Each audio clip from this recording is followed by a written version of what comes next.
எதுக்கு சொல்லியிருக்கு? 100 ரூபா நாணயம் வெளியிட்டதுக்கு நன்றினா தமிழ்நாட்டுக்கு தர வேண்டிய நிதிநிலை அறிக்கையில் நிதியை ஒதுக்காததுக்கு என்ன சொல்லுவீங்க? நன்றின்னு சொல்லுவீங்களா இல்ல வேற ஏதாவது சொல்லுவீங்களா? பிஜேபிக்கும் திமுகவுக்கும் என்ன கொள்கை மாறுபாடு இருக்குதுன்னு நீங்க நினைக்கிறீங்க? சும்மா எதிர்க்கிறது மாதிரி எதிர்ப்பாங்க, நம்மளை ஏமாற்றுவதற்கு. தேர்தல் நேரத்தில் பேசுவாங்க, விளையாட்டு போட்டியா அவரை கூட்டி வந்தா நடத்துவாங்க, நலத்திட்டமா அவரை கூட்டி வந்தா நடத்துவாங்க. ஆளுங்கட்சியா இருக்கும்போது எதிர்கட்சியா இருக்கும்போது கோபேக் மோடி, கருப்பு கொடி கருப்பு பலூன். ஆளுங்கட்சியானா வெல்கம் மோடி, வெள்ள குடை, காவலர்களுக்கு காவி காக்கிய கழட்டிட்டு காவி சீருடை. நேத்து பாத்தீங்களா? பேண்ட் தான் போடுறாரு, ஏன் காக்கி பேண்ட் போடணும்?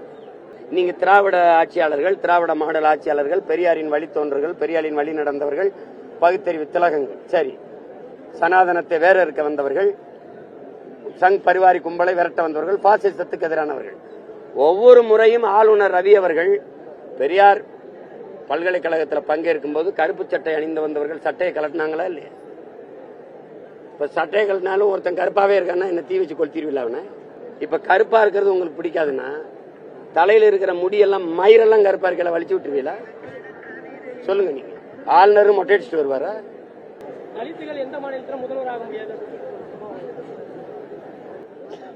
இந்த மாநிலத்திலே ஆக முடியும், நாம் தமிழர் ஆட்சிக்கு வரும்போது. ஈடு இணையற்ற ஆட்சி, 2 ஆண்டை சாட்சி. தெருவில் நாங்க கிடக்கிற நாங்களே அதுக்கு சாட்சி. அப்படியே சைக்கிள்ல போறோம், ஷாப்பிங் காம்ப்ளெக்ஸ்ல ஒரு கடையில பொருளை வாங்குறான். Mister police selfie please. Yeah selfie. Yeah prime minister Britain England. இங்க வீட்டுல இருந்து கிளம்புறதுக்கு முன்னாடி 3 மணி நேரத்துக்கு முன்னாடி ஒங்கி ஒங்கி ஒங்கி ஒங்கி ஒங்கி எத்தனையோ வண்டி செத்து சங்குதி போற மாதிரி செட்டு பிரிவு, ஏ பிரிவு, ஒய் பிரிவு, கொசு பிரிவு, எல்லா படைகளையும் பாதுகாப்பு. பார்த்தா அதுக்கு நம்ம அக்கா தங்கச்சி அண்ணன் தம்பி பூரா ரோட்ல நிக்கணும். ஒரு அவசரமா ஒண்ணுக்கு எங்கேயும் அப்படியே நிக்க வேண்டியது. இந்த போராட்டத்தை நீ இப்ப எடுக்க கூடாது. தேர்தல் அறிவிக்கிற இன்னொரு 6 மாசம் இருக்குன்னா அப்ப எடுத்தீங்கன்னா எல்லாம் எல்லாரும் கவனிப்பாங்க. எல்லாம் தனியாருங்க. பள்ளிக்கூடம் அவர் தான் நடத்துவாருங்க, மருத்துவமனை அவர் தான் நடத்துவாருங்க, போக்குவரத்து அவர் தான் நடத்துவாருங்க, பிளைட் அவர் தான் ஓட்டுவாருங்க, எல்லாமே அவர் தாங்க. அரசு நீ என்ன நடத்துவார்? நான் டாஸ்மார்க்க பிரமாதமா நடத்துவேன். இதே போராட்டத்தை போல டாஸ்மார்க் பணியாளர்கள் ஒரு நாள் இந்த மாதிரி உட்கார்ந்து போராடினாங்க, கடையில வியாபாரம் நடக்கலைன்னா 1/2 மணி நேரத்தில் பேசி பிரச்சனை தீர்க்குமா? தமிழ்நாட்டு மின்வாரிய பணியாளர்கள் 3 கோரிக்கைகளை வைத்து போராடி வருகிறார்கள். அதிலே முதல் கோரிக்கை, மின்வாரியத்தில் 63,000 காலி இடங்கள் உள்ள நிலையில் அனைத்து பணிகளையும் செய்கிற மின்வாரிய பணியாளர்களின் பணியை உடனடியாக அவர்களுடைய அந்த ஹேங்மேன் அந்த பணியாளர்களை உடனடியாக கள உதவியாளர்களாக மாற்ற வேண்டும். அடுத்த கோரிக்கை, குடும்பத்தை பிரிந்து 400-500 கிலோமீட்டர் தொலைவில் பணியாற்றுகிற என் தங்கையெல்லாம் தருமபுரி, கிருஷ்ணகிரியில் போய் பணி செய்கிறார். குழந்தைகளை விட்டுவிட்டு, வீட்டில் விட்டுவிட்டு 100-200 கிலோமீட்டர் பயணம் செய்து ஒரு நாளைக்கு தினம் வேலை செய்வது என்பது மிக கடினமானது. அவரவர் வாழ்விடங்களுக்கு அருகில் இவர்களை பணியமர்த்த வேண்டும் என்கிற கோரிக்கை இரண்டாவது. மூன்றாவது, உடல் தகுதி, அறிவுத்தகுதியில் தேர்ச்சி பெற்று மின்வாரிய நிர்வாக குழு அனுமதி வழங்கிய பிறகும் 5493 அந்த பணியாளர்களுக்கு பணி வழங்காமல் இருப்பது. அந்த நிலையில் அந்தவர்களுக்கு பணி வழங்கி பணியை உறுதி செய்ய வேண்டும் என்ற கோரிக்கையை முன்வைத்து இந்த ஆர்ப்பாட்டத்தை அந்த மின்வாரிய பணியாளர்களினுடைய சங்க தலைவர் தம்பி இளையராஜா, அவருடைய மாநில பொதுச் செயலாளர் யுவராஜ், பொருளாளர் ஜனார்த்தன் அவர்கள் தலைமையிலே இந்த போராட்டத்தை நடத்தி கொண்டிருக்கிறார்கள். இங்கே இந்த மின்வாரிய பணியாளர்கள் ஹேங்மேன் அவர்களிலே 16 பெண்கள் இந்த போராட்டத்துக்கு வந்தவர்களை ஆங்காங்கே தடுத்து எல்லாம் மண்டபத்தில் அடைத்து வைத்திருக்கிறார்கள். பல ஊர்களில், குறிப்பா மதுரை, கரூர் போன்ற இடங்களிலே 500க்கும் மேற்பட்ட இந்த பணியாளர்களை இங்கே வந்து போராட விடாமல் தடுத்து வைத்திருக்கிறார்கள். போராட விடாமல் தடுக்கிறதில் காக்கிற அக்கறையை, அந்த முனைப்பை, போராடுகிற ஒரு முன்வைக்கிற கோரிக்கையை ஏற்று அதை நிறைவேற்றுவது காட்டியிருந்தால் இந்த போராட்டமே பிறந்திருக்காது. இங்கே போராட்டங்கள் பொழுதுபோக்காக செய்யப்படுவதில்லை. போராட்டங்களை திணிப்பது, போராட்டங்களை கையளிப்பதே அதிகாரத்தில் இருப்பவர்கள் தான் என்பதை இந்த போராட்டத்தை உற்று நோக்குகிற, பார்க்கிற, செய்தியாக கவனித்து கடந்து செல்கிற மக்கள் கவனத்தில் எடுக்க வேண்டும். அதுதான் எங்களுடைய இது. இங்கே போராடுகிற பிள்ளைகள் மிக எளிய பிள்ளைகள், ஊடகவியலாளர்கள், மக்களுக்கு செய்தியை கொண்டு சேர்க்கிற தூதுவர்கள். அருகிலே இருக்கிற பதாகைகளை படமிடுங்கள். அவர்கள் பணி செய்கிற போது எரிந்து உடல் தீந்து தோள்கள் பீந்து தொங்குகிற அந்த கொடூரத்தை பாருங்கள். எவ்வளவு கோர மரணத்தை இந்த மண்ணின் மக்களுக்காக பணி செய்வதில் அவர்கள் எதிர்கொண்டிருக்கிறார்கள் என்பது உங்களுக்கு தெரிய வரும். அந்த நிலையில் பணி பாதுகாப்பற்ற சூழலிலும் இந்த பணியை உறுதி செய்து கொடுங்கள், வாழ்விடங்களுக்கு அருகில் அந்த பணியை கொடுங்கள் என்ற கோரிக்கை வைத்துத்தான் இந்த போராட்டத்தை நம் உடன் பிறந்தார்கள், நம் உறவுகள் முன்னெடுக்கிறார்கள். அவருடைய கோரிக்கை மிக நியாயமானது என்பதை தெரிந்த பிறகுதான் நாங்களும் தேமுதிகவை சேர்ந்த தொழிற்சங்கத்தினுடைய தலைவர் பெருமக்கள், மதிப்பிற்குரிய அந்நியார் பிரேமலதா போன்றவர்கள் இந்த போராட்டத்திற்கு ஆதரவு வந்திருக்கிறோம். அவர்கள் வந்து ஆதரவை கொடுத்துவிட்டு சென்றிருக்கிறார்கள். நான் இப்போது வரை களத்திலே நிற்கிறேன். மதிப்பிற்குரிய தொலைக்காட்சி தோழர்கள், செய்தி தூதுவர்கள், இந்த மக்களின் பிரச்சனையை கொண்டு போய் அரசின் கவனத்திற்கு சேர்ப்பீர்கள் என்று நம்புகிறேன். இந்த போராட்டம் வெல்ல என்னுடைய வாழ்த்துக்கள். போராட்ட களத்தில் நிற்கிற ஒவ்வொருவருக்கும் என்னுடைய புரட்சிகரமான வாழ்த்துக்களும் வணக்கமும். அவ்வளவுதான். வேற ஏதாவது செய்தி?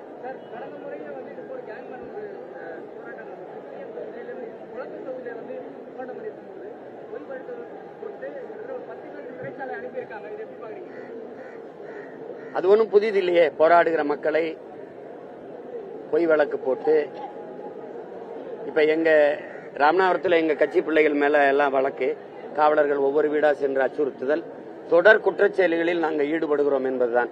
தொடர் குற்றச்செயல்கள் மீனவர் படுகொலைக்கு போராடுவது, மீனவர்கள் படகை பறித்துக் கொண்டு செல்வதற்கு போராடுவது, இந்த மாதிரி சிக்கல்களில் அரசு கவனத்தில் கண்டுகொள்ளாத போது நாங்கள் கவனத்தை இழுப்பதற்கு, கவனத்தில் கொண்டு செல்வதற்கு நாங்கள் போராடும் போது அது குற்றச்செயலாக அதிகாரம் பார்க்குது. அதுபோலதான் நீங்க சொல்றது. அதுல போராடின எல்லாரையும் ஒரு வழக்கை போட்டு இனிமேல் போராடுங்கிற எண்ணமே வரக்கூடாது, போராடணுங்கிற எண்ணமே வராத அளவிற்கு அச்சுறுத்துவது, அது எந்த அதிகாரமும் செய்யுது. அது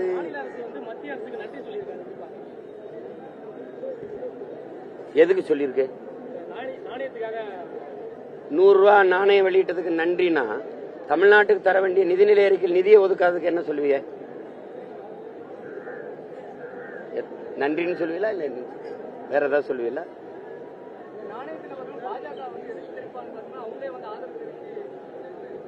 வெளியிடுறதே அவங்க தானே, வெளியிடுறதே அவங்க தானே. அவங்க எப்படி எதிர்ப்பு தெரிவிப்பாங்க?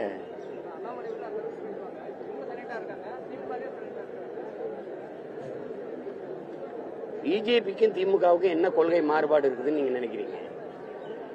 சும்மா எதிர்க்கிறது மாதிரி எதிர்ப்பாங்க, நம்மளை ஏமாற்றுவதற்கு. தேர்தல் நேரத்தில் பேசுவாங்க, விளையாட்டு போட்டியா அவரை கூட்டி வந்தா நடத்துவாங்க, நலத்திட்டமா அவரை கூட்டி வந்தா நடத்துவாங்க. ஆளுங்கட்சியா இருக்கும்போது, எதிர்கட்சியா இருக்கும்போது கோபேக் மோடி, கருப்பு கொடி கருப்பு பலூன். ஆளுங்கட்சியானா வெல்கம் மோடி, வெள்ள குடை, காவலர்களுக்கு காக்கியை கழட்டிட்டு காவி சீருடை. நேத்து பாத்தீங்களா? பேண்ட் தான் போடுறாரு. ஏன் காக்கி பேண்ட் போடணும்? முதல்வர் எதற்கு காக்கியா அந்த காலாடைய அணியணும்? இப்படித்தானே நீங்க பாக்கணும். நீங்க திராவிட ஆட்சியாளர்கள், திராவிட மாடல் ஆட்சியாளர்கள், பெரியாரின் வழித்தோன்றர்கள், பெரியாரின் வழி நடந்தவர்கள், பகுத்தறிவு திலகங்கள். சரி, சனாதனத்தை வேற இருக்க வந்தவர்கள், சங் பரிவாரி கும்பலை விரட்ட வந்தவர்கள், பாசிசத்துக்கு எதிரானவர்கள். ஒவ்வொரு முறையும் ஆளுநர் ரவி அவர்கள் பெரியார் பல்கலைக்கழகத்தில் பங்கேற்கும் போது கருப்பு சட்டை அணிந்து வந்தவர்கள் சட்டையை கலட்டினாங்களா இல்லையா? இப்ப சட்டையை கலட்டினாலும் ஒருத்தன் கருப்பாவே இருக்கான்னா என்ன தீ வச்சு கொளுத்திடுவில்ல அவனை? அன்னைக்கு ஒரு நிகழ்வுல கருப்பு சட்டை போட்டவங்களாம் கலட்டினீங்கன்னா இல்லையா? பெண்களே கருப்பு துப்பட்டா போட்டிருந்தா எடுத்து வெளியில விடுறீங்க. இப்ப கருப்பா இருக்கிறது உங்களுக்கு பிடிக்காதுன்னா தலையில இருக்கிற முடியெல்லாம் மயிரெல்லாம் கருப்பா இருக்கல வலிச்சு விட்டுருவீங்களா? சொல்லுங்க. நீங்க ஆளுநரும் மொட்டை அடிச்சுட்டு வருவாரா? கருப்புல அப்படி என்ன வெறுப்பு இருக்கு உங்களுக்கு? என்ன வெறுப்பு இருக்கு? வெள்ளையா இருக்கிறவங்க உழைக்கிறதெல்லாம் சாப்பிடுவீங்களா? கருப்பா இருக்கவன் சாப்பிடுற கத்திரிக்காய் வெண்டைக்காய் எல்லாம் சாப்பிடுறது இல்ல. ஐயோ கருப்பா இருக்கிறவன் விளைய வச்சது கீழே போட்டு போயிருவீங்களா? செட்டை தானே இதெல்லாம். இதையான் கண்டிக்கல பகுத்தறிவு திலகங்கள், பெரியாரின் வழித்தோன்றர்கள், நான் ஒருத்தன் தான் கத்திக்கிட்டு இருக்கேன்.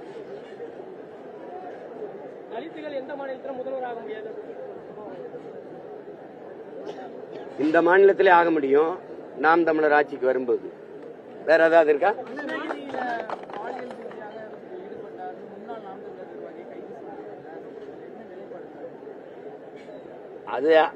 அது உரிய நடவடிக்கை அரசு எடுத்திருக்குது, காவல்துறை கைது செய்திருக்குது. அதுல ஒன்றும் கருத்து இல்லை. அது தவறு, யார் செஞ்சாலும் தவறு. வேற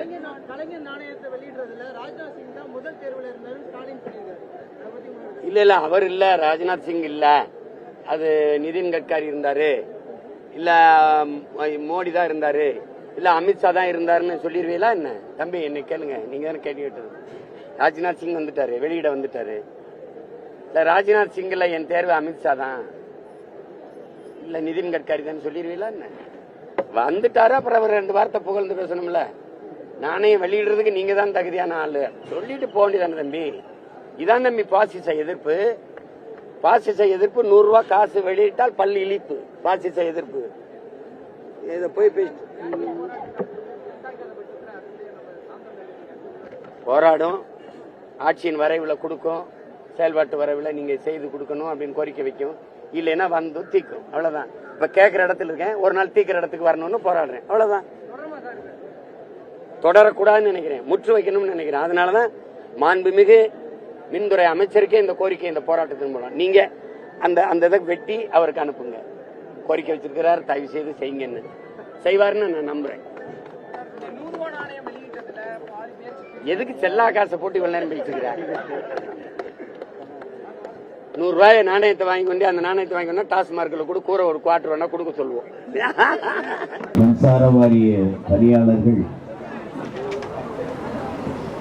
கேங்மேன் அவருடைய தொழிற்சங்கத்தின் சார்பாக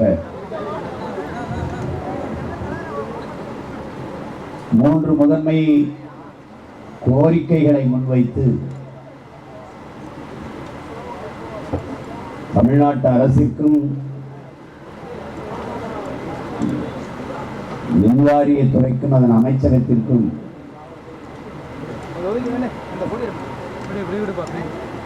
கோரிக்கைகளை நிறைவேற்ற வலியுறுத்தி ஒரு மாபெரும் கண்டன, கவன ஈர்ப்பு, கோரிக்கை வைப்பு போராட்டத்தை செய்து கொண்டிருக்கிறார்கள். அந்த கோரிக்கைகள் முதன்மையானது தமிழ்நாடு மின்சார வாரியத்தில் 63,000 காலி இடங்கள் உள்ள நிலையில் மின்வாரிய அனைத்து பணிகளையும் மேற்கொண்டு வரும் பணியாளர்கள் உடனடியாக கள உதவியாளர்களாக மாற்றிட வேண்டும் என்ற கோரிக்கை. குடும்பத்தை பிரிந்து 400-500 கிலோமீட்டர் தொலைவில் பயணம் செய்து போய் பணியமர்த்தப்பட்டு கடுமையான பணிச்சுமையிலும் மன அழுத்தத்திலும் பணி மேற்கொண்டு வருகிற மின்வாரிய பணியாளர்கள், அவர்கள் அனைவரையும் சொந்த ஊருக்கு, குறிப்பாக அவர்கள் வாழ்விடங்களுக்கு அருகில் பணி செய்கிற வாய்ப்பை வழங்கிட வேண்டும் என்கிற 2வது கோரிக்கையை முன்வைத்து உடற்தகுதி தேர்வு மற்றும் எழுத்து தேர்வில் தேர்ச்சி பெற்று மின்வாரிய நிர்வாக குழு அனுமதி வழங்கிய பிறகும் பணியமர்த்தாமல் நிலுவையில் உள்ள 5433 மின்வாரிய பணியாளர்களுக்கு உடனடியாக பணி நியமன ஆணை வழங்க வேண்டும் என்கிற கோரிக்கையை முன்வைத்து இந்த போராட்டத்தை மின்வாரிய பணியாளர்களுடைய தொழிற்சங்கம் முன்னெடுக்கிறது. இந்த நீண்டகால கோரிக்கையை நிறைவேற்றி தர வேண்டும் என்று இந்த போராட்டத்தை முன்னெடுத்திருக்கிற சங்கத்தினுடைய தலைவர் மதிப்பிற்குரிய அன்பிற்குரிய தம்பி இளையராஜா அவர்களுக்கும் அதனுடைய மாநில பொதுச் செயலாளர் ஆர்வீர் இளவல் யுவராஜ் அவர்களுக்கும், மாநில பொருளாளர் ஜனார்த்தனன் அவர்களுக்கும் என்னுடைய புரட்சிகரமான வாழ்த்துக்களையும் வணக்கத்தையும் தெரிவிக்கிறேன்.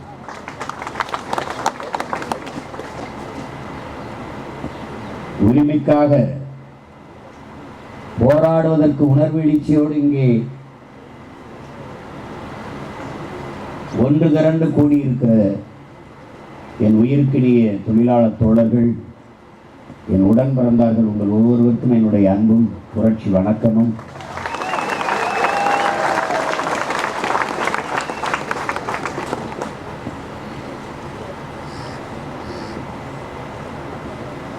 இங்கே பேசிய என் தம்பிமார்கள் எல்லாம் குறிப்பிட்டார்கள். தம்பி யுவராஜ் அவரோடு நிறைய தம்பிகளை அழைத்து கொண்டு வந்து, நான் உங்களோடு உங்கள் கட்சியிலே நாங்கள் இணைந்து விடுகிறோம், அப்போதாவது எங்களுக்கு பாதுகாப்பு கிடைக்குமா என்று பார்ப்போம் என்றார்.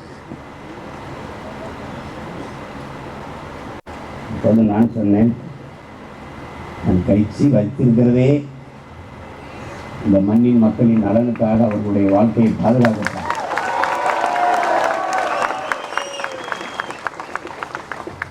நீ என்னோட வந்துச்சுன்னா அது ரொம்ப பெரிய கேள்விக்குறி ஆயிடும். என்னை விட்டு தொலைதூரம் தள்ளி இரு. ஏன்னா நான் சர்வதேச பயங்கரவாதி. என் மேல 138 வழக்கு இருக்கு. எனக்கு கடவுள் சீட்டும் கிடையாது. இந்த நாட்டை விட்டு எந்த நாட்டுக்கும் போக முடியாது. ஏன்னா போனால் நான் நாட்டை தூக்கிட்டு போயிடுவேன்னு நினைக்கிறாங்க. அது ஒரு பிரச்சனை. உங்களை இவ்வளவு தூரம் அடக்கி ஒடுக்கியிருக்க மாட்டாங்க. நான் இந்த போராட்டத்தில் பங்கேற்று உங்களை வாழ்த்த வர்றேன். இந்த போராட்டத்துக்கு வர்றேன். நீங்க ஆயிரக்கணக்கில் கூடியிருக்கீங்க. ஆனால் இந்த போராட்டத்துக்கு ஆதரவாக நாங்களும் இருக்கிறோம் என்று பல நூற்றுக்கணக்கான காவலர்கள் நம்முடைய போராட்டத்தில் பங்கேற்று தங்களுடைய ஆதரவை தந்திருக்கிறார்கள். அவர்கள் அனைவருக்கும் நம்முடைய வணக்கமும். நாம் எவ்வளவு தூரம் ஒதுக்கப்பட்டு நிற்கிறோம் என்பதற்கு என் அன்பு உடன் பிறந்தவர்களே, தம்பி தங்கைகளை நீங்கள் எண்ணி பார்க்க வேண்டும். நாம் நிற்கிற இடத்தை, உரிமையை இழந்து ஒரு நியாயமான கோரிக்கையை முன்வைத்து போராட நினைக்கிற இந்த மண்ணின் பிள்ளைகளுக்கு, உழைக்கும் மக்களுக்கு நின்று போராட நேரம் இடமில்லை என்பதை நீங்கள் தெரிந்து கொள்ள வேண்டும். நீங்கள் எவ்வளவு தூரம் ஒடுக்கப்பட்ட அடிமைகள் நாம் என்பதை அறிவார்ந்த என் தம்பி தங்கையில் சிந்தித்து பாருங்கள். இந்த இடத்துல யாருங்க ஒதுக்குப்புறத்தில் எவன் வரமாட்டான, எவனும் பார்க்க முடியாத இடத்தில் நம்மளை ஒதுக்கி தள்ளி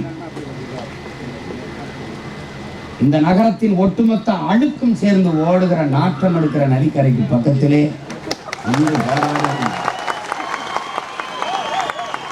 கொசு உள்ளே வரக்கூடாது என்று வலையை அடித்துக் கொண்டு தூங்குகிற ஒரு கூட்டம், கொசு உற்பத்தியாகிற இடத்தில் வாழ்கிற ஒரு கூட்டம், நாம் கொசு உற்பத்தியாகிற இடத்தில் நின்று போராடி கொண்டிருக்கிற ஒரு கூட்டம். நாம் செய்ய வேண்டியது இந்த கொசுக்களை முற்றுமுழுதாக ஒழிப்பதுதான். போராட்டத்திற்கு நீங்க இளையராஜா, யுவராஜ், ஜனார்த்தனன் தலைமையில போராடுறீங்கன்னா பிரச்சனை கிடையாது. நீங்க அந்நியார் பிரேமலதா வர்றார், சீமான் வர்றாருன்னு வர்றாங்களா? ஓஹோ, நீங்க அமைஞ்சாதுகளா? இதே கரண்ட் கம்பியில கையெழுத்து வச்சு அவங்கள வேற சாகடிக்கல. நம்ம அந்த காட்சியை அனுப்பிக்கிட்டே இருக்கான் என் தம்பியெல்லாம். அண்ணா பாருங்கண்ணா, நம்ம ஆளுங்கண்ணா, இந்த பாருங்கண்ணா, இந்த பேருந்துல இருந்து குடலை பிடிச்சி தள்ளுறத பாருங்கண்ணா, அண்ணா பாருங்கண்ணா, அப்படி தள்ளி தள்ளி ஏத்துறத பாருங்கண்ணா. இதே மாதிரி எந்த அதிகாரங்களை அடக்கி ஒடுக்கி நம்முடைய உரிமையை பறித்து ஓரந்தள்ளி நிறுத்தி இருக்கிறதோ அதே அதிகாரத்தில் இருப்பவர்களை இதே போல ஒரு நாள் நாம் தள்ளிவிட வேண்டிய அவசியம்.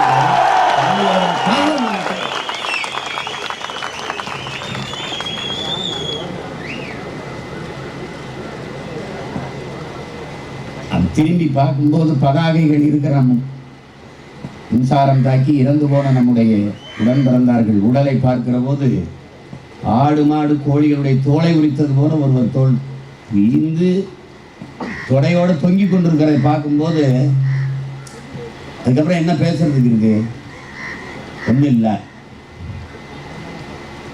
இந்த கோரிக்கையில் இன்று நேற்றல்ல நீண்ட காலமாக வைத்து நமது உறவுகள் போராடி கொண்டிருக்கிறார்கள். அறிவார்ந்த தமிழ் சமூக தம்பி தங்கைகளிடத்திலே என் உடன் பிறந்தார்களிடத்திலே சொல்லுவேன், போர்க்குணமற்ற உயிரினங்கள் உலகில் பரிதாபகரமானவை. போராட்டமே வாழ்வின் இருத்தலை உறுதி செய்கிறது. போராடும் போதுதான் மனிதனே பிறக்கிறான் என்கிறான் மார்க்சியம் கருத்து. போராடினா தாண்ட தாயின் வயிற்றிலிருந்து மனித வெளியில வர முடியும். போராட்டமே வாழ்வின் இருத்தலை உறுதி செய்கிறதுங்கிறான். தகுதி உள்ளவை தப்பி பிழைக்கும். Survival of fittest Charles Darwin சொல்றான். தகுதி உள்ளவை தாண்டா தப்பி பிழைக்கும். மனுஷனை மட்டும் இல்ல, குரங்குல, நாயில, பூனையில, நரியில, யானையில, கொசு, வண்டு, விட்டில் பூச்சி எல்லாத்திலும் இருக்கு. தகுதி உள்ளதான் தப்பி பிழைக்கும். தன்னை தற்காத்துக் கொள்ள முடியாதவன் வாழ்வதில் அர்த்தமே கிடையாது. தற்கொலை பண்ணி செத்து போல. இது ஏதோ மின்வாரிய பொறியாளர்களுடைய பிரச்சனை கிடையாது. என் பிரச்சனை, என் இனத்தின் பிரச்சனை, இனம் சார்ந்த மக்களின் பிரச்சனை. நாங்கள் எப்படிப்பட்டவர்கள் என்பதை அறிவித்திருந்த என் தமிழ் தம்பி தங்கைகள் புரிந்து கொள்ளணும். என் உயிரினி என் உடன் பிறந்தார்கள்.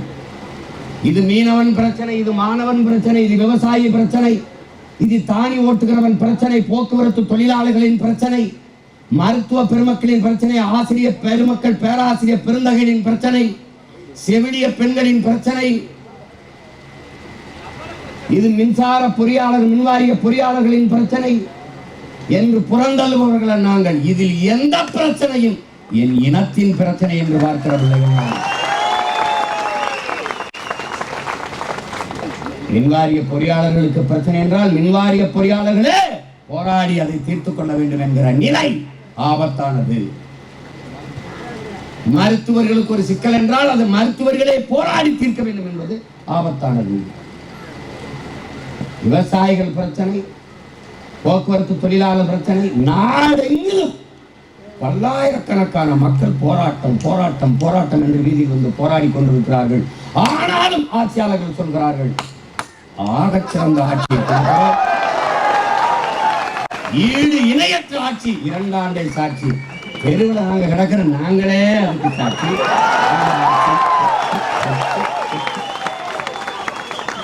ஐயா சொல்வார் பாருங்க, எந்த கொம்பன் குறை சொல்ல முடியாத ஆட்சியை கொடுத்துக் கொண்டிருக்கிறேன்.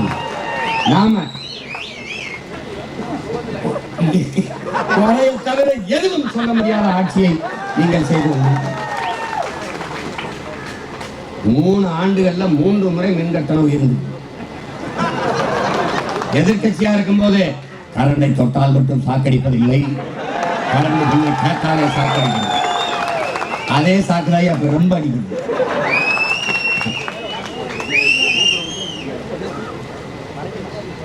உங்களுக்கு தெரியும் நினைக்கிறேன். நான் எங்க அப்பாலாம் விவசாயம் பார்த்துட்டு இருந்தது, படிச்சுட்டு இருந்தது, இலவச கரண்ட். நான் கேட்டேன், இலவச கரண்ட் கொடுக்குறோம், விவசாயிகளுக்கு இலவசம் கொடுக்குறோம், இலவச கரண்ட் கொடுக்குறோம். நான் அப்பவே ஐயா கரண்டை கொடுங்க, அப்புறம் அது இலவசமா இல்லை. எங்க ஊர்ல 2 மணி நேரம் தான் கரண்ட். நான் எங்க அப்பாவும் பம்செட்ல படுத்தே கிடப்போம், அப்படியே மோட்டர் கொட்டையில சடக்கு விளக்க பார்த்துக்கிட்டே படுத்திருப்போம். வந்துருச்சா மகனே, வந்துருச்சா வந்துருச்சா வந்துருச்சா, போப்பா போப்பா வாமடைக்கு போப்பா, அங்க போய் வாமடை போட்டு விடுப்பான்னு கரண்ட போடுவோம். சர சர சர சர சர சர சரன்னு சத்துன்னு ஓடி போய் வயல்ல போய் அப்படி தண்ணி தொடும் பாருங்க, நின்று கரண்ட். அப்புறம் அம்மா வந்தாங்க, அவங்க ஆட்சியிலே 2 மணி நேரம் தான் இப்படி காட்டிட்டு வந்தாங்க. நான் அப்ப அந்த நேரம் அவங்க தான் சொல்றாங்களே 2 மணி நேரம் தான் கரண்ட்டுன்னு. நீங்க என்ன தெரியாம எந்த கோரிக்கை நிறைவேற்றப்படும்? மக்களின் பிரச்சனைகளில் கவனம் செலுத்தாது. கார்வேஸ் ஓட்டுறவங்க போய் என்ன பண்ணிட்டு இருக்காங்க? ஃபார்முலா 4 தந்தை நடத்துறவங்க என்ன வச்சிருக்காங்க? பள்ளிக்கூடம் 300 பெண்கள் படிக்கிற அரசு பள்ளிக்கூடத்தில் 2 கழிவறை, அறிவு சிறந்த பெருமக்களே, அன்பு தம்பி தங்கைகளே, நம்முடைய தங்கைகள் படிக்கிற அரசு பள்ளியிலே 300 பெண்கள் படிக்கிற பள்ளியிலே 2 கழிவறை. ஆனால் சமாதி பல நூறு கோடியிலே, கார் பந்தயம் பல நூறு கோடியிலே. எங்கே இருக்குது? மேற்கூரை இல்லாத மரத்தின் நிலையில படிக்கிற நூற்றுக்கணக்கான மாணவர்கள் இங்கே அறிவு கருவறை தெருவிலே. நாராணி, உனக்கு மட்டும்தான் பிரச்சனை, நாடே பிரச்சனை இருக்கு. ஊரின் ஓரத்தில் சுடுகாடு அல்ல, இந்த நாடே சுடுகாடு. நல்லா கவனிச்சுக்கணும். நீ ஒண்ணும் கிடையாது உனக்கு. பஸ் காசு, பஸ் பாஸ் ஃப்ரீ. கல்லூரி போறியா? பெண்களுக்கு 500, பெண் பிள்ளைகளுக்கு, ஆண் பிள்ளைகளுக்கு 500. அது புரட்சி பெண். இது தமிழ் புதல்வன். இவனுக்கு 1000, அவனுக்கு 1000, மகளிருக்கு 1000. ஆனால் 1ஆப்ல இருந்து 12ஆப் வரைக்கும் புத்தக விலை ஆயிடுச்சு. அப்படியே எது அத்தியாவசியமோ அதன் விலையை ஏற்றிடுது. சொத்து வரியை ஏற்றிடுது, மின்சார வரியை ஏற்றிடுது, பால் கட்டணத்தை உயர்த்திடுது, அரிசி வரி, பருப்பு வரி, அரிசி விலை, பருப்பு விலை எல்லாத்தையும் ஏற்றிடுது. நீ சிந்தித்து தெளிந்து ஒரு முடிவை எடுக்காத வரை நீ வீதியிலேயே கடந்து செத்து போற தவிர வழி கிடையாது. நீ ஒரு தடவை யோசிக்கணும்ல, எதனால எல்லாருமே வீதிக்கு வந்து போராடுங்க. மீனவர் போராட்டம், மாணவர் போராட்டம், செவிலியர் போராட்டம், மருத்துவர் போராட்டம், ஆசிரியர் போராட்டம், வேளாண் குடிமக்கள் போராட்டம், இந்த மின் பொறியாளர்கள் போராட்டம், போக்குவரத்து தொழிலாளர் போராட்டம், எல்லாருமே போராடுகிறீர்கள், கோபப்படுகிறீர்கள். பிறகு எப்படி இந்த ஆட்சியாளர்கள் வென்று வருகிறார்கள்? யார் ஓட்டு போடுவது? யார் இவர்களை அதிகாரத்தில் அமர்த்தியது? துன்பத்தை தந்தவனுக்கே திருப்பி திருப்பி அதிகாரத்தை கொடுத்தா உண்மையிலே நமக்கு மூளை என்ற உறுப்பு இருக்கா? சிந்திக்கிற திறன் இருக்கா? அரசியல் அறிவு இருக்கா? கேள்வி வருமா? எப்படி? எத்தனை ஆழமா இந்த பிரச்சனை? நானே பார்த்தேன் 5 வருஷமா நடக்குது இந்த பிரச்சனை. இந்த பிரச்சனையை கொண்டு வந்து யுவராஜன் தம்பியில வரும்போதிலிருந்து பிரச்சனை. இவர்கள் இயக்கத்தின் பொதுக்குழுல நான் வந்து இதே மாதிரி சிறப்பு அழைப்பாளராக வந்து பேசுனேன். அப்பவும் இதே கோரிக்கை தான் முன் வச்சோம். இது குரலற்ற மக்களினுடைய கோரிக்கையா இருக்குது, அரசியல் அதிகாரமற்ற மக்களின் கோரிக்கையா இருக்குது. அதனால இது கவனிக்கப்படல. யாரு சிந்திச்சு பாரு, கள்ளச்சாராயம் குடிச்சவன் செத்ததுக்கு எத்தனை அமைச்சர்கள், எத்தனை பெருமக்கள், எவ்வளவு பேர் போனார்கள். ஆனால் இந்திய கடலுக்குள்ள ஒரு மீனவன் மலைச்சாமி சிங்கள ராணுவத்தால் கொல்லப்பட்டது ஒரு திரும்பி பார்க்கல. ஏன் பார்க்கல? ஏன் பார்க்கல? இவ்வளவுதான்டா உன்னுடைய உரிமை, உன்னுடைய இடம் இதான்டா, இவ்வளவுதான். எங்க ஓரத்துல போ, கத்திட்டு போ, உன்னை கவனிக்கிறது கிடையாது. நீ நாதியற்றவன், உனக்கு அரசியல் கிடையாது, அதிகாரம் கிடையாது. அதனால நீ ஒண்ணு கிடையாது.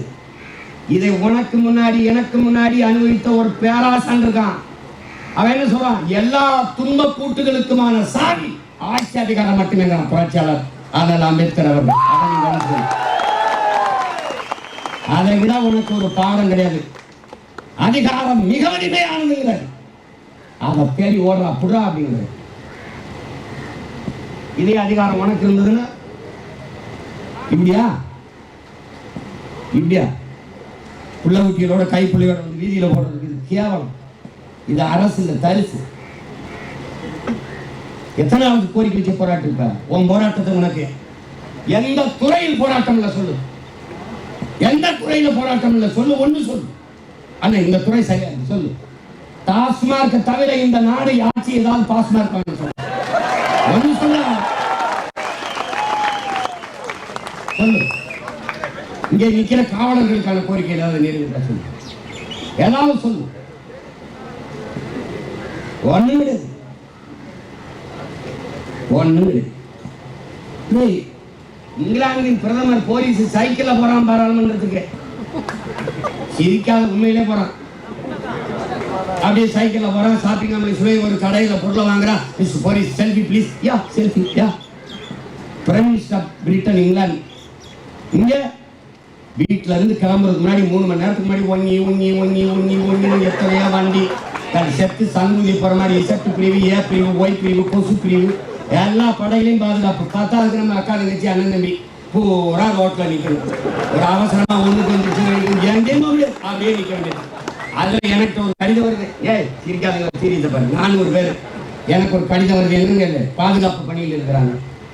முதலமைச்சர் பாதுகாப்பு பணியில் இருக்கிற பாதுகாப்பு படை வீரர்கள் என்ன கடிதம், என்ன கோரிக்கை, அவ்வளவு செல்வனை வாங்கிட்டு இருக்காங்க.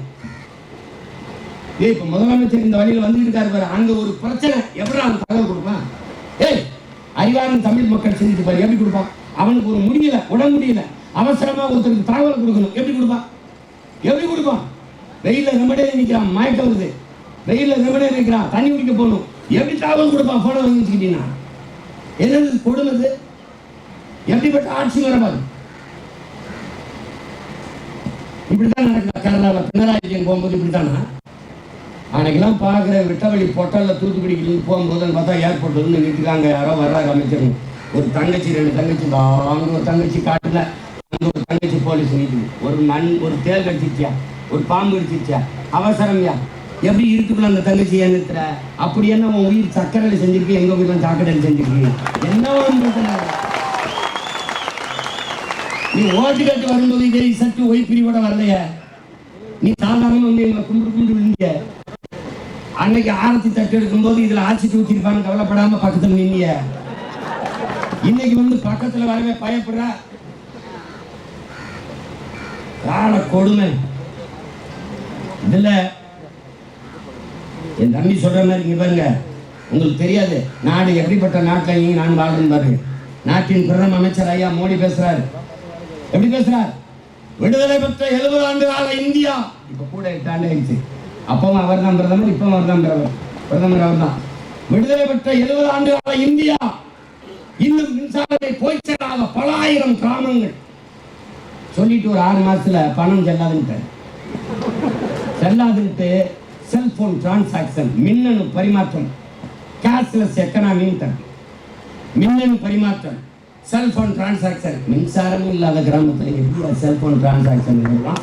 எப்படியா மின்னணு பரிமாற்றத்துக்கு வருவான்னா, no, don't talk, keep quiet, keep silence. ரொம்ப பேசுறீங்கன்னா ஆன்டி இந்தியன், அப்பத்தா இந்தியன். என்ன பத்த அம்மா, நீ பெரிய டிஜிட்டல் இந்தியாவில் இருக்கா, டெவலப்டு கண்ட்ரியில் இருக்கா, டெவலப்டு.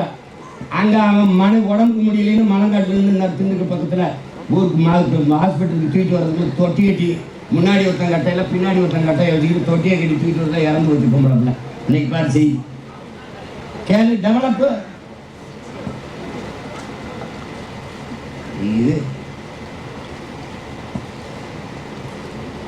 இதுக்கு வேற மாதிரி மருத்துவம் செய்யணும் தம்பி.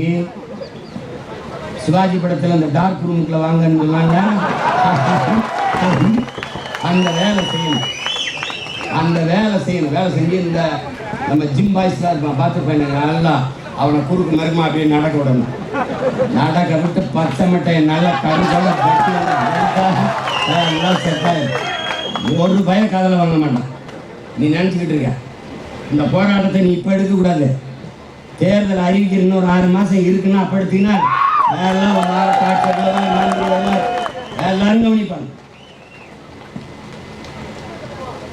தம்பி, மக்களை தேடி மருத்துவம் திட்டத்தை கொண்டு வந்தது யாரு? இந்த மகராசக்கள் தான்.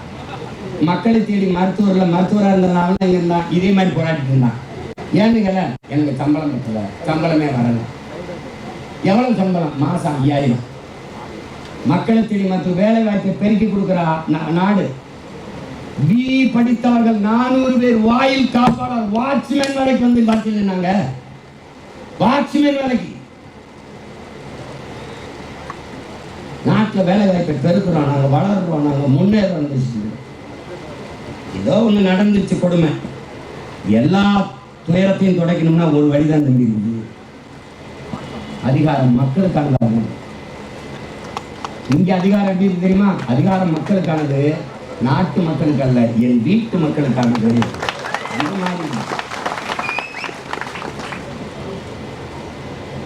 நான் உன்கிட்ட கேட்கிறேன், எல்லாம் படிச்ச பிள்ளைங்கிறாங்க. 9 லட்சம் கோடி தமிழ்நாட்டுக்கு கடன் கற்றறிந்த என் தம்பிகள் காவல்துறை இருக்காங்க, தங்கச்சி எல்லாரும் யோசிச்சு 9 லட்சம் கோடி கடன். இந்த கடனை பெற்று நிறைவேற்றி முடிக்கப்பட்ட நலத்திட்டம் 1. அண்ணன் கேட்கிறேன், சாலையை மிக சிறப்புற அமைத்தோம், கழிவுநீர் மழை நீர் வழிந்து ஓட காவாய்கள் அமைத்தோம், இது மாதிரி நகருக்குள்ள அழுக்கு நீர் ஓடுவது சுத்தப்படுத்தினோம். தரமான போக்குவரத்து கொடுத்தோம். நல்ல பேருந்து அருமையான கொடுத்தோம். தடையற்ற மின்சாரத்தை உற்பத்தி செய்வதில் முதலீடு செய்தோம். ப்ரொடெக்ஷன் பர்ச்சேஸ்ல இல்ல, வாங்குவதில் இல்லை, வாங்குவதில் தான் இதுவரை இந்த அரசுகள் முதலீடு செஞ்சிருக்கு. 19,500 கோடி 20,000 கோடி. ஏன் வாங்குவதில் முதலீடு செய்து உற்பத்தியில் முதலீடு செய்யல? உற்பத்தியில் முதலீடு செய்தால் அது நிரந்தர தீர்வாகிவிடும். அப்ப வாங்குவதில் முதலீடு செய்தால் ஒரு அலகு மின்சாரம், ஒரு யூனிட் மின்சாரம் 5 ரூபாய் 7 ரூபாய்க்கு வாங்கினா கூட ஒரு 50 காசு 20 காசு 30 காசு திருடினா கூட கமிஷன் பல ஆயிரம் கோடி ஓடி வருது. இந்த கமிஷனுக்காக பர்ச்சேஸ் யாரா விற்கிறவன்? அதானி. யாரா விற்கிறவன்? கர்நாடக முதலாளி, ஆந்திர முதலாளி, அதானி. ஏன் அதானி தயாரிக்கிறான்? நீ என்ன பண்ற? எல்லாம் தனியாருங்க. பள்ளிக்கூடம் அவர் தான் நடத்துவாருங்க, மருத்துவமனை அவர் தான் நடத்துவாருங்க, போக்குவரத்து அவர் தான் நடத்துவாருங்க, ஃபிளைட் அவர் தான் ஓட்டுவாருங்க, எல்லாமே அவர் தாங்க. அரசு நீ என்ன நடத்துவார்? நான் டாஸ்மார்க்க பிரமாதமா நடத்துவேன். உன் மனசான்ற சொட்டு சொல்லு. இதே போராட்டத்தை போல டாஸ்மார்க் பணியாளர்கள் ஒரு நாள் இந்த மாதிரி உட்கார்ந்து போராடினாங்க. கடையில வியாபாரம் நடக்கலைன்னா 1/2 மணி நேரத்துல பேசி பிரச்சனை தீர்க்குமா?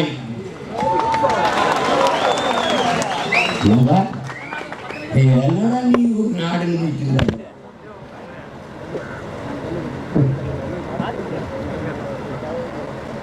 மக்களின் பிரச்சனையை கேட்டு இந்த பிரச்சனை பாருங்க.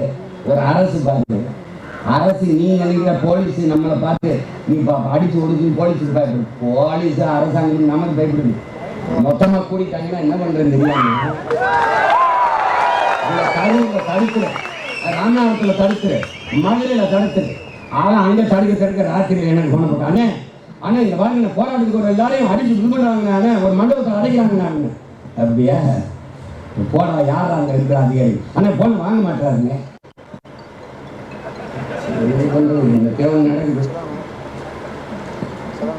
சரி, நம்ம ஆட்சியாளர்களுக்கு நாம சொல்றேன், போராடுறது எங்களுக்கு பொழுதுபோக்கு இல்லை.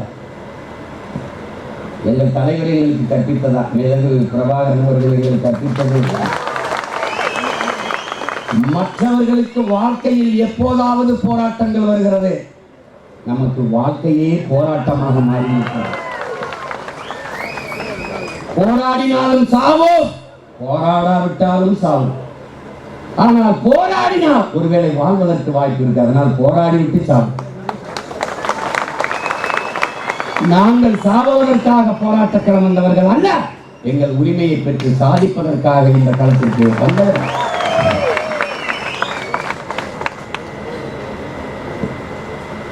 போராடாமல் எதுவும் இருந்ததில்லை தம்பி. எதையும் பெற முடியாது, எதையும் பெற்றதில்லை. இந்த பூமியில் எதுவும் நடந்ததில்லை. இத்தனை மாறுதல்களும் இவ்வளவு வளர்ச்சியும் இந்த பூமி கண்டிருக்கிறது என்றால் புரட்சியாலும் போராட்டங்களாலும் தான். அதனால் அவர்கள் நினைக்கலாம், இந்த பக்கம் இந்த வாரத்தில் ஒரு கூவாத்து கரையில் உட்காந்து போராடிட்டு போயிடுவாங்க. நீ விட்டுட்டு இந்த பிரச்சனையை போனாலும் நான் விட்டுட்டு போறதா இங்க பேசினா என் தம்பியெல்லாம் சொன்னாங்க. அந்த 5000 ஏக்கர்ல ஏர்போர்ட் கட்டுறதுக்கு அவங்க அண்ணே அண்ணே ஒரு நிம்மதியா படுப்பா, ஏர்போர்ட் என்னை தாண்டி தாப்பா கட்டணும். ஊர்ல எல்லையில் ஐயனார் கற்பனை சமைச்சு பண்ணுறீங்களா? அதுக்கு அது 5 அடியில தான் 6 அடியில் அறுவாலை தூக்கி நிற்கும். அப்படி நிற்கும். ஏன் என்னை தாண்டி தாண்டா ஊருக்குள்ள வரணும்னு ஒரு காவல் தெய்வம் நிற்கும்ல, அந்த மாதிரி இந்த இனத்திற்கு ஒரு காவல் தெய்வம் நின்னா அதான் என் தலைவர் பிரபாகரன். அவன் பிள்ளைகள் இந்த நிலத்தில் நிற்கிறான். என் மண்ணுக்கு மக்களுக்கும் ஒரு இடர் ஒரு துயர் என்றால் எங்களை தாண்டி தான் தொடரும். அதனால நீங்க கட்டாயம் இந்த கோரிக்கையை ஏற்கணும். எங்களினுடைய பேரன்பிற்கும் பெருமதிப்பிற்கும் உடைய மாண்புமிக்க மின்துறை அமைச்சர் மதிப்பிற்குரிய ஐயா தங்கம் தென்னரசு அவர்கள் போராடுகிற இந்த மக்கள் இந்த தம்பி தம்பிகளினுடைய கோரிக்கையை ஏற்று அவர்கள் கோரிக்கையை நிறைவேற்ற நீங்கள் கவனமெடுப்பீர்கள் என்று நான் உறுதியாக நம்புகிறேன். இந்த போராட்டத்தின் வாயிலாக உங்களுக்கு இந்த கோரிக்கையை நான் வைக்கிறேன். மின்வாரியத்துறை அதிகாரிகள் போராடி கொண்டிருக்கிற இந்த பிள்ளைகளை சந்தித்து அந்த துறை சார்ந்த அதிகாரிகள் அவர்களுடைய கோரிக்கை 30 கோரிக்கை 300 கோரிக்கை ஒன்றுமில்லை. எங்களுக்கெல்லாம் மாதம் 1 லட்சம் ரூபாய் சம்பளம் வழங்குங்கள் என்று அவர்கள் கேட்கவில்லை. இந்த கொடுக்கிற சம்பளத்திற்கு பார்க்கிற வேலையை நிரந்தரம் பண்ணுங்கள் என்றுதான் இருக்கிறார்கள். இது உயிரை கொடுத்து செய்கிற வேலை. அந்த வேலையை செய்வதற்கு அந்த பணியை உறுதிப்படுத்துங்கள் என்றுதான் இருக்கிறார்கள். இந்த மக்களுக்காக உயிரை கொடுக்கிற வேலையை உறுதிப்படுத்துங்கள் என்று கேட்கிற ஒரு கூட்டத்தை உலகத்தில் இந்த கூட்டம் தான். இவ்வளவு நவீன அறிவியல் தொழில்நுட்பம் வளர்ந்துவிட்ட காலத்திலும் போஸ்ட் கம்பத்தை மின் கம்பத்தை தோளில் தூக்கி கொண்டு போவது, குழி தோண்டுவது, வெட்டுவது, துவைப்பது பல முறை பேசிட்டோம். அமெரிக்காவில் உங்கள் கழிவை ட்ரைனேஜுக்குள்ள அந்த கழிவு குழிக்குள்ள இறங்கி எந்திரம் எடுத்து போடுங்க, அப்படியே உள்ள போக அள்ளிட்டு வரும். வாக்கு ஓட்டு போடுறதுங்களா, வாக்கை சீட்டில் போடுறான், தாளில் போடுறான். அமெரிக்காவில் கழிவை எந்திரம் அள்ளுது. இங்கே கழிவை எங்காவது அள்ளுறான், மனுஷன் அள்ளுறான், ஓட்டை எந்திரத்தில் போடுறான். இதுக்கு பேர் என்ன? டெவலப், வளர்ச்சி, டிஜிட்டல். இதில் என்னப்பா டிஜிட்டலில் வருதுப்பா, அதெல்லாம் டிஜிட்டலில் வருது. நல்லா கவனிச்சுக்கணும். அண்ணா பல்கலைக்கழகத்தில் 211 பேர் 2500 இடத்துல வேலை பார்க்குறதா சொல்லி கையில் போட்டு சம்பளம் வாங்கியிருக்கான் 10-12 வருஷமா. அந்த அண்ணா பல்கலைக்கழகம் தான் உயர்ந்த தொழில்நுட்பத்தை கற்பிக்கிற கல்வி கூடமாக இருக்குது. எப்படிங்க இது விட்டீங்க அப்படின்னா, ஆதார் அட்டையை வெவ்வேறு படங்களை ஒட்டி கொடுத்து எங்களை ஏமாற்றிட்டாங்கன்னு நல்லா கவனிச்சுக்க. ஆதார் தான் அனைத்து வலிக்கும் நிவாரணின்னா, ஆதார் இல்லைன்னா ஒன்றும் பண்ண முடியாது. அந்த ஆதாரை வச்சு எங்கள் ஒப்ப மையம் ஆட்டை போட்டு போயிட்டான். நீ வந்து ஆதாரை வச்சே உதாரி விட்டுருக்கான் உனக்கு. நீ எங்ககிட்ட ஆதார் நீ கேட்டாங்க. இந்த கண்ணின் கருவிலியை காட்டு, கை ரேகை, ஐயா அந்த கையெல்லாம் குறுகி இருக்கிற பெருநோய் இருக்கிறாங்க அந்த குஷ்ட நோயாளிகள், அவங்க எப்படியா கைரேகை வைப்பான்னு என்னைய பார்க்குறான். ஐயா பார்வையற்றவர்கள் வந்து கருவிலியை எப்படியா காட்டுவாங்க, பார்க்கும் தருவி அப்படியே என்னை பார்க்குறான். என்னை பார்த்துட்டு பக்கத்தில் இருக்க ஆஃபீஸர் சொல்கிறான், இஸ் ரெவல்யூஷனிஸ்ட். நான் வந்து ரெவல்யூஷனிஸ்டா? என்ன உண்மையை பேசுனா பயங்கரவாதி இருங்க, இல்லை தீவிரவாதி இருங்க, என்ன அவங்க பிரச்சனை அப்படின்னு. கடைசி வரை இல்லை. உங்களுக்கு தெரியுமா, ஒரு முதியவர் பெருநோய் பெற்றவர், நடக்க முடியாது, தவறு தான் போவார். அவர் இந்த அரசு கொடுக்குற ஊக்கத்தொகை மாதம் 500 வாங்கிட்டு இருந்தார். அவருக்கு ஆதார் இல்லைன்னு நிப்பாட்டிட்டாங்க. அவர் எங்கே போய் ஆதார் எடுப்பாரு? இந்த சட்டங்களை திட்டங்களை எங்கே வண்டி போடுறதுன்னு தெரியல. அன்பிற்குரிய தம்பி தங்கிகள், நீங்க நம்பிக்கையோடு போராடுங்க. நீங்க இந்த போராட்டத்தில் பங்கேற்றிருக்கீங்க. பங்கேற்க முடியாம பல இடங்களில் காவலர்களால் தடுத்து நிறுத்தப்பட்ட தம்பி தங்கிகளும் உணர்வோடு உங்களோட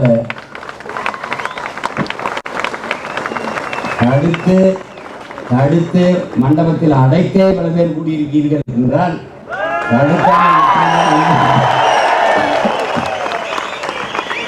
என்ன நடந்திருக்குன்னு பார்க்கணும்.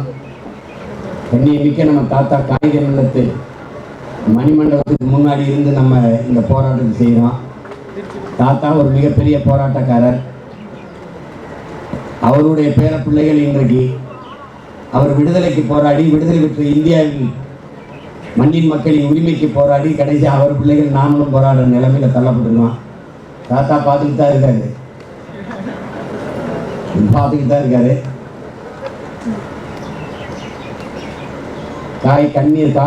காயிதே மில்லத், அவர் பேர் இஸ்மாயில், முகமது இஸ்மாயில் தான் அவர் பேர்.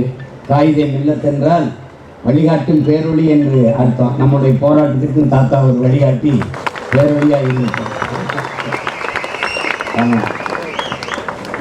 பாப்பா ஒன்றும் இல்லை, நாளைக்கே கடலையே கடந்துட்டோம், கரை தான் இருக்கு. 3 ஆண்டை கடந்துட்டோம்.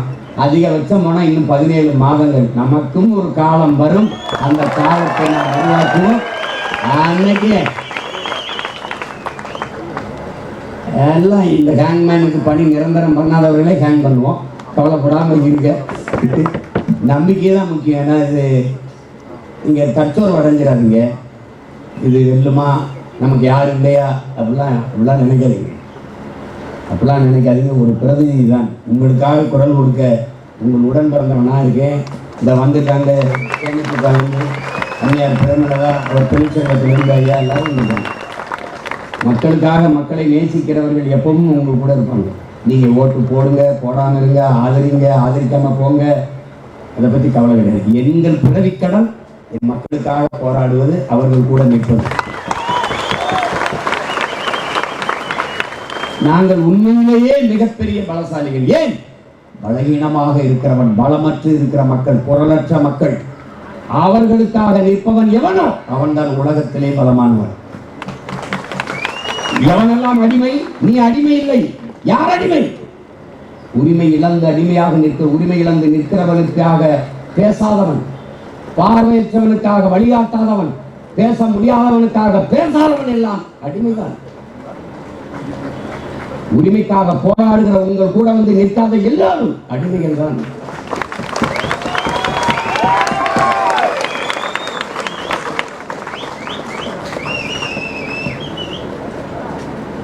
போராடாமல் எது ஒன்றையும் பெற்றதாக வரலாறு நமக்கு கற்பித்ததில்லை. தொடர்ந்து போராடும். என் அன்பிற்குரிய தம்பி தங்கைகளே, அலை கரும்பாறையை கரைப்பது தன் வலிமையால் அல்ல, விடாமுயற்சியால். நாம் தொடர்ந்து போராடி நம் கோரிக்கைகளை நிறைவேற்றும். ஒன்றுதான் உங்களுக்கு உங்கள் அண்ணன், உங்கள் உடன் பிறந்தவன் ஒன்று சொல்ல கடமைப்பட்டிருக்கிறேன். மக்களின் பிரச்சனைகளை அரசு கையில் எடுக்காத போது அரசை மக்கள் கையில் எடுப்பதை தவிர வேறு வழி இல்லை. இந்த அதிகாரத்தை மக்களுக்கான அதிகாரமாக மாற்று. மக்களை பற்றி சிந்திக்கிற, மக்களின் வாழ்க்கை குறித்து, மக்களின் எதிர்கால நல்வாழ்வு குறித்து, மக்களின் பாதுகாப்பு குறித்து சிந்திக்கிற ஒரு அதிகாரத்தை நீ நிர்வாக வரை நீ நிற்கதியாக வீதியில் நிற்க வேண்டிய நிலைமைதான். அதை கவனத்தில் வைத்துக் கொண்டு பல்வேறு தளங்களில் இருந்து அடர்த்தியான வறுமை, பொருளாதார நெருக்கடி இருந்தபோது 10 பேர், 20 பேர், 30 பேர், 40 பேர் சேர்ந்து பேருந்துகளை, வாகனங்களை பிடித்து பசியோடும் பட்டினியோடும் உறக்கம் தொலைத்து இவ்வளவு தூரம் பயணித்து வந்து உரிமைக்காக நிற்கிற உங்களை நான் உண்மையிலே வணங்குகிறேன். நீங்கள் ஒவ்வொருவரும் புரட்சியாளர்கள், போராட்டக்காரர்கள், போராளிகள் என்ற பெருமிதத்தோடு உங்கள் அனைவரையும் நான் வணங்குகிறேன். கோரிக்கைகள் நிறைவேறும் வரை கோரிக்கைகள் இணைந்து போராடுவோம் என்ற கோட்பாட்டை ஏற்று களத்தில் நில்லுங்கள்.